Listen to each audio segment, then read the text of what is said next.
Viva Voz, com Vera Magalhães.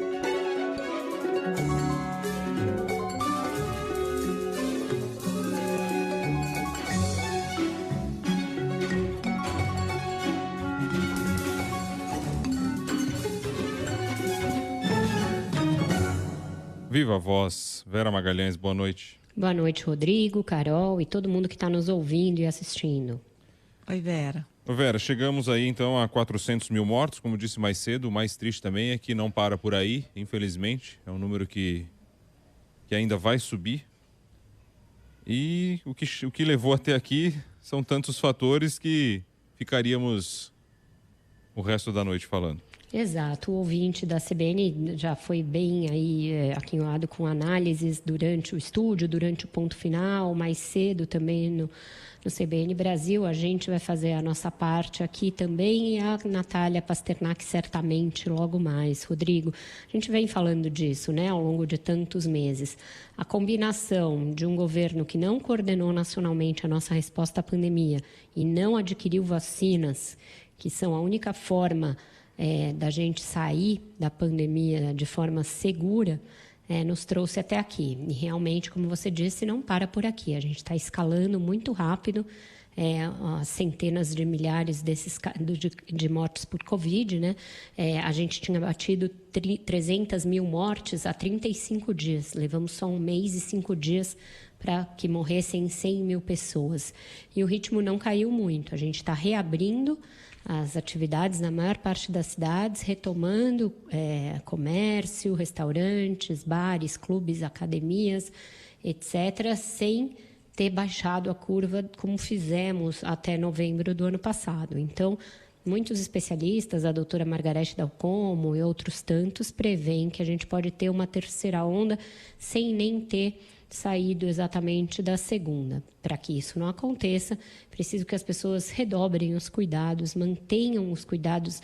Não é porque as cidades estão abertas e não é porque algumas pessoas já estão vacinadas que podem abrir mão de máscara, de distanciamento social, enquanto a gente não consegue um incremento de vacinas suficiente para nos fazer baixar a curva com constância, com segurança, sem depender desses altos e baixos, né? Agora a gente parece que tem uma boa notícia para maio, no tocante à chegada de vacinas. Começamos a receber vacinas em uma quantidade um pouco maior. E a ironia do destino, essa comemoração toda do lote da Pfizer, né, que está chegando. Essa mesma vacina que foi desprezada pelo governo lá atrás, depois com o argumento de que não, eram poucas doses, no primeiro momento só 3 milhões, e agora a gente está dando, graças a Deus, de receber 1 milhão, né? Tá quase com banda de fanfarra no aeroporto, né? Carol, tudo bem, o governador João Dória faz isso toda semana, também quando chega insumo, é a parte política da coisa, que a gente até perdoaria se a vacinação tivesse de vento em popa, né? Vai chegar 1 milhão de doses, o primeiro 1 milhão de doses de vacinas da Pfizer. Também a Fiocruz entrega amanhã 6 milhões e meio de doses da vacina da AstraZeneca, que também teve uma produção acelerada pela chegada de insumos, e o Butantan está ali raspando o fundo da panela, o fundo do tacho para prover algumas doses, deve fornecer aí extras 600 mil doses da Coronavac, que estavam já no contrato do governo federal. Então, esperamos que com esse impulso a gente consiga acelerar a nossa vacinação. Mas, Carol, Rodrigo, eu queria chamar a atenção para um ponto que eu acho que é importante. Com 3 vacinas diferentes, que têm diferenças quanto ao prazo de segunda dose, quanto às necessidades de armazenagem, quanto aos efeitos, seria muito importante nesse momento, mais ainda do que nunca, uma coordenação nacional. Quais unidades da federação vão receber quais vacinas, qual é o provimento adequado para a primeira e segunda dose, quem vai ter que haver a recomendação para que guarde a segunda dose, se as vacinas da Pfizer, por requererem uma refrigeração muito alta, né, pelo menos 20 graus negativos, não deveriam ficar em grandes centros que não sofrem com problema de energia elétrica. Então, tudo isso cabe ao Ministério da Saúde, ao Plano Nacional de Imunização. fazer com que as vacinas cheguem e sejam utilizadas de uma maneira eficiente, de uma maneira com logística eficaz, né? Porque só com 2 a gente já teve um monte de problema. Um monte de problema. Um monte de bateção primeira de dose de uma, segunda dose da outra, vacinação de coronavírus, contra coronavírus no lugar de vacinação contra a gripe, vacina esquecida, vacina vencida. Com 2 já foi, você imagina um número a mais, e essa que particularmente exige um cuidado particular por causa da refrigeração, realmente tem que ter algo muito preciso, muito cuidadoso e que se crie realmente uma logística. O que aconteceu com São Paulo, por exemplo, hoje, né? São Paulo é capital, só tem, porque guardou, só tem Coronavac para a segunda dose guardada e você só tem de primeira dose disponível a AstraZeneca. Essa situação hoje aqui em São Paulo, porque não tem Coronavac para a primeira dose, porque tem aquela história, dá a segunda dose, não dá, tem município que acabou dando, não reservou, está sem segunda dose. Exatamente, você falou bem, e a gente teve esse episódio, mais um episódio bastante esquisito e lamentável, de 104 mil doses esquecidas num centro de distribuição em Guarulhos, que o Ministério da Saúde nega que tenham sido esquecidas, né? Mas que não foi bem assim, mas estava esperando, né? Juntar mais. Doses, né? Esperando juntar mais. Uma dose já é o suficiente para uma pessoa, né? Quanto mais vacina no braço, é melhor para que a gente saia dessa agonia. Tem estados atrasando a segunda dose porque faltam vacinas, então não tem a menor cabimento, não é cabível essa explicação de que se estava estocando, e a gente sabe que essas vacinas têm validade, então o que a gente espera é que esteja correta a informação que o Ministério da Saúde fornece de que essas vacinas foram estocadas de uma maneira segura e da maneira indicada e não tenham ou se perdido ou vencido por conta de mais essa comida de bola logística. Então, por tudo isso, né, não é pegação no pé da parte da imprensa, é por tudo isso que é necessário azeitar as engrenagens do combalido Plano Nacional de Imunização. Ainda mais porque você lembrou bem, Bocardi, a gente está fazendo a imunização da Covid paralelamente à imunização da gripe.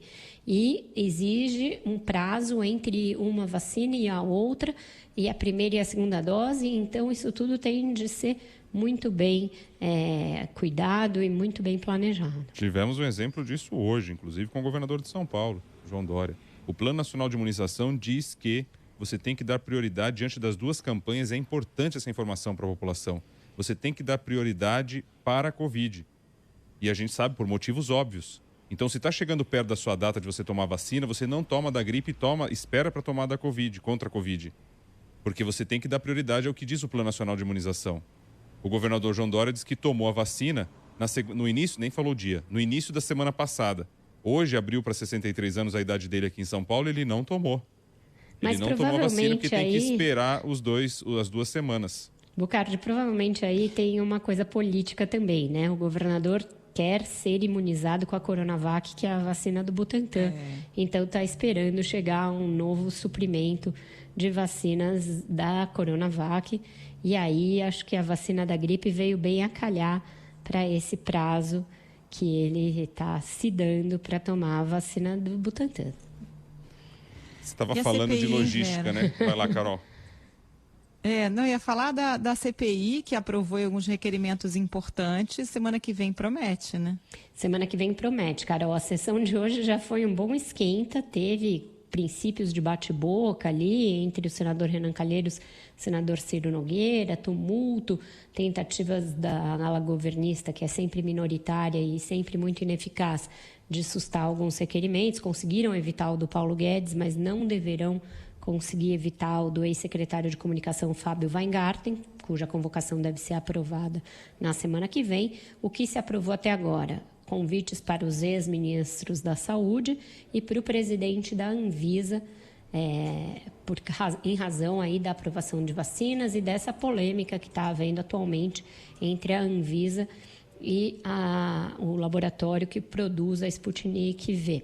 Então, a gente começa com o esquenta com Mandetta e Nelson Teich, e na quarta-feira é o dia que a coisa vai pegar, que é o dia do ministro Eduardo Pazuello. Foi reservado um dia completo só para ouvi-lo, porque a expectativa dos senadores é de muita tensão, muito bate-boca, acusações e um clima bem quente e tenso nesse depoimento do ex-ministro Pazuello.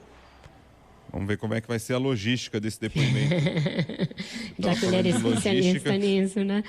Pois é, Bocardi, a grande questão, a meu ver, é se o Palácio vai abandonar Pazuello à própria sorte ou se vai continuar naquilo que prometeu de que blindaria o ex-ministro. Ele foi leal ao Bolsonaro, quanto mais não pôde, inclusive assinou um protocolo que os seus antecessores tinham se recusado a assinar, prevendo a possibilidade de uso de cloroquina, hidroxicloroquina, já em casos leves e iniciais da Covid-19, algo que hoje é muito questionado inclusive por entidades médicas que, num primeiro momento, ficaram em cima do muro em relação a isso e agora já desembarcaram.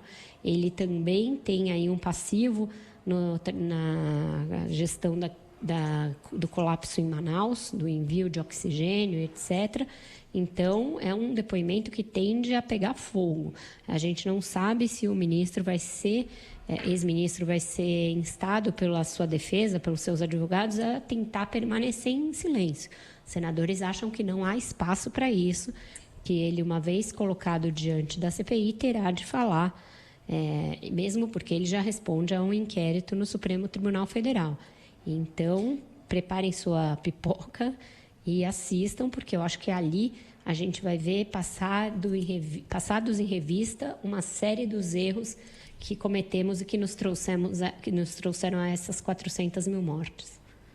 Agora, Vera e Bocardi, vocês devem ter visto a reportagem de hoje do jornal O Globo, mostrando que parte dos requerimentos apresentados pelos senadores governistas tem sua origem no Planalto, né? Foram lá ver os metadados e perceberam que 7 arquivos protocolados têm o nome ali de uma assessora da Secretaria Especial de Assuntos Parlamentares. Ou seja, o governo está preocupado com a CPI tentando articular, né? Isso não é inédito, Carol. Eu lembro que na CPI dos bingos, na CPI dos Correios, aquela bancada petista, ela sempre trazia requerimentos que tinham origem também no Palácio do Planalto. Acho que foi por isso que os repórteres já foram buscar, porque sabiam onde buscar.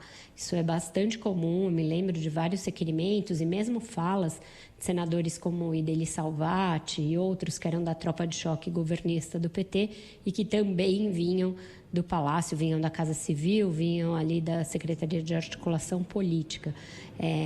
Mas é isso, mostra uma profunda preocupação do governo. Ela está evidente no semblante do presidente, né? Hoje ele conseguiu a façanha de brigar com um daqueles apoiadores que vão lá na frente do Palácio do Alvorada bajulá-lo.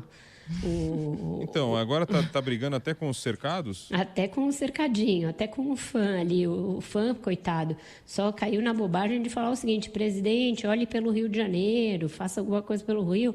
E ele já saiu com os cachorros, soltou os cachorros em cima do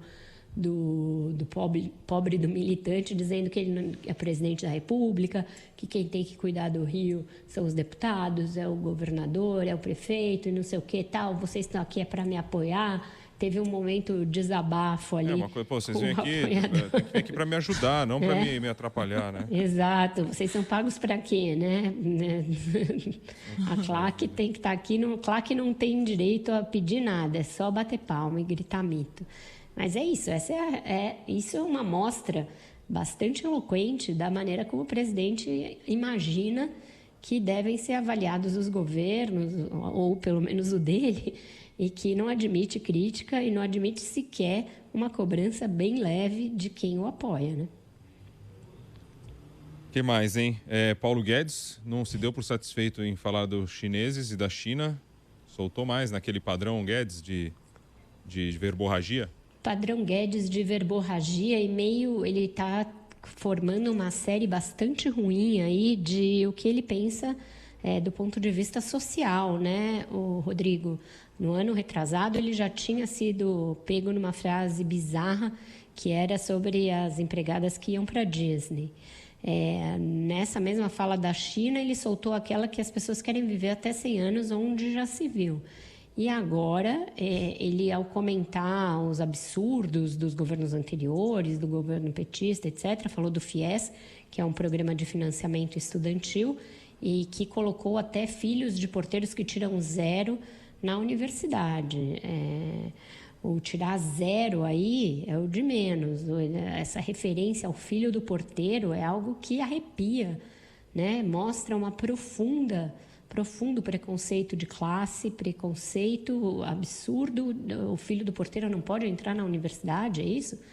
E certamente ninguém que tirou 0 ganhou um crédito estudantil. O tirou 0 aí é só para tentar, né, disfarçar a conotação extremamente classista, racista, que existe nessa fala, mais uma em que ele não sabia que estava sendo gravado, transmitido, etc. Aí que mostra a realidade. Às vezes ele me lembra aquela personagem do Paulo Gustavo, A Senhora dos Absurdos. Sei. Já viram? Porque exatamente é o mesmo tom, né? Quando fala dos mais pobres e porque a empregada doméstica não pode ir para a Disney, o filho do porteiro não pode entrar na universidade, parece um esquete de humor, só que é o ministro da Economia, né? E a gente sabe que, a despeito das vários